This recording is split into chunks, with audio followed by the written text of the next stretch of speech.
Corby Town, what is next? Relegation, administration, players leaving and a takeover. What a long strange year it's been for Corby Town, but what's next for Corby Town? We'll be talking to the people connected to the football club and find out their views on the last year. This is a local documentary which fans turning on the owner sparked the takeover and the idea for this documentary. Since starting the documentary, they've successfully went through a takeover led by a consortium of 6. Now we follow the football club in their next steps going forward and growing as a club. We contacted Corby Town as part of the local media and headed to the game. With still a lot of fans turning up to support the club, watched Corby play a thrilling 3-2 game but did not come out with a win. After the game we spoke to the manager. With the players not being paid and a fans trust being formed to save the club, we started this documentary at the end of a long saga to find out what the new owners want for the football club, and the managers had their hands tied behind their back talking about the previous owner when the fans were rowdy at the game. Looking at the game from the pitch side, Tommy, any remark, any kind of reaction of the crowds, a smattering of what would you say, chanting against the chairman and their demonstration? I didn't actually hear much until it actually came off in the second half. Obviously the fans want to vent that anger, if you like, towards the chairman, and that's something that me and Stan can't really talk about. At the end of the day, it's out of our hands. The chairman's big enough to take it, I'm sure, so he'll listen to the fans. Everyone knows the situation now, so everyone wants for it to be resolved and moving forward for the club, so then me and Stan can start building and planning for next season and ensuring that this situation will never happen again, and we will come back a lot stronger from this. But they were sharp to add with limited players, it didn't hurt the squad at all, and Corby showing some fight, and the managers did remain positive in this hard time. Yeah, we can take great pride in the fact that we kept on trying, we didn't give up at 2-0. I was fearful at half time that if we didn't react, we could be on the end of a big scoreline, and I was worried about that, but fair play, we dug deep, and when we scored that first goal, I thought we had a bit more energy about us, and I thought we looked quite lively, and then the game's killed us again by that big deflection for their third goal. But we're learning about our players, we're learning, hopefully we're still here next season, and we're learning about the group that we've got, and some positives and some maybe not so, but we're still learning, so Tommy and I will try and pick as much as we can from the remaining 3 games.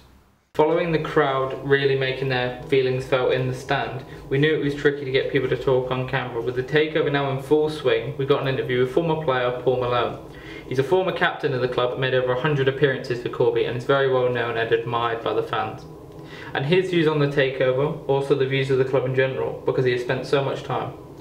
With one person taking over the club, with more than one person taking over the club this time, we looked how it would be different, and we got Paul's views on this. When they come up with a plan and stuff, you've got seven people's opinions rather than just one, so there's a chance of getting it right, and there's a lot of reputations on the line when the 7 people take over the club. Obviously they're local businessmen, so they're going to try to do the best they can, because they want to have a good reputation for their own business. After all of this, with the takeover being complete, now what? What do we do moving forward with Corby Town?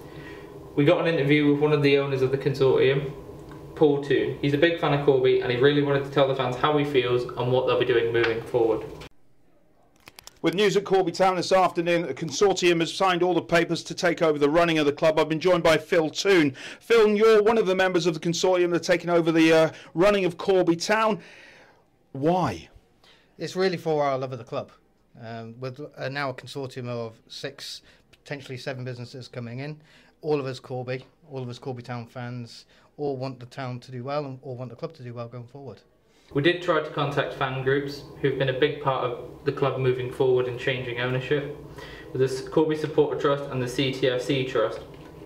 I've spoken to both of these groups but have failed to reach a date for an interview, but I just wanted to include that they are a massive part for this takeover and they are mentioned throughout, and they have raised over £10,000 together to help force out and pay players.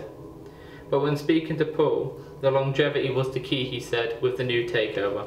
Being involved with the club previously, are you happy that the saga's over and the club can now obviously move forward?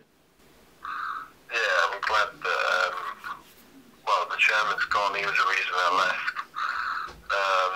So I think it can move forward now. I think when the chairman that was in took over, he had a lot of, well, he talked a good game and he didn't follow anything up, to be honest. So I think now, the guys that have taken over, they're obviously going to sort that out bit by bit. Going to involve the community, and I think obviously from the meetings I've already had with the fans, you can see that they plan to get the club moving in the right direction and make it a lot more stable. We've seen a lot of low levels of English football being crippled by financial hard times. So I set out to speak to someone that has played at this level and is now moving on to the next chapter in their footballing career. Former local semi-professional footballer Liam Waddy, who played at this level at the age of 17, has now moved on to America to do a scholarship, and I'm keen to ask about the major changes between our system and the American system. Obviously with scholarships being massive in America, do you think it's just a system that fits for them, or do you think England could maybe adapt this in the future with obviously giving them a university grant, say with the club they're at?